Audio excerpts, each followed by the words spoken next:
You know, what's interesting, I've had this thought over the last week or so, and it's not fully developed, so it's complicated to get out. But I've been thinking about when people come to Canada and they have a life experience, you know, like you have what you have. Yeah. And then you come to Canada, and I think a lot of people, and because I'm largely in the employment world, I think a lot of people come and they have to by necessity be so bulletproof or so laser focused really on, I need to work, I need to have a job because I have to pay the bills. And really, it's almost like they're, as far as they can see is just to get that job so that they can exist, you know? But I think it's interesting, and I was contrasting, I think if you're born here and you kind of grow up with the immensity of opportunity that exists, do you think differently about what you have ahead of you? And is that good or bad? I have no idea. But it's interesting. There must be a different experience for when you're born into it versus when you're scraping, you know, and like your experience, you didn't have a job, you're applying for everything. Yeah. That's a real different experience than when you're here and everyone's telling you the world is your oyster. There's look at all this, you have these amazing, it's so great.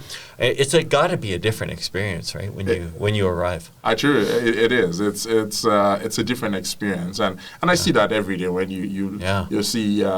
You know, there are things you say that people cannot fathom. People cannot, the depth of it cannot, people can explain it. Sure. Right? So it's just so interesting. I'm going to say this morning when we had the you know, the Amber Alerts saying, that's right.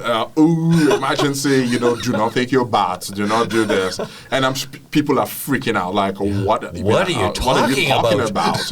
Right? You know, or a couple of weeks ago, we were in Whitehorse, and because of the fires in, you know, Fort Nelson and all that kind of bonds, it kind of destroyed the communication infrastructure, you know, like that feeds to Yukon and that whole, and guess what? So, like, there was no internet service, there was no phone service, there was no service, and guess what was happening? People were also freaking out. So it's interesting how, like, little things like that, I was talking to someone this morning, can create Armageddon for everybody. They were like, oh my God, what is going on? This is happening. So that experience, but meanwhile, for somebody who's lived in a place where, like, oh man, there's no water, there's no power, there's no this, there's no that, and that has been built into the experience. When they see that, they see differently, they smile like, really? This is actually happening? Like, so it's a different experience, and I've come to realize that, you know, like, that is the experience, you know, that is their journey.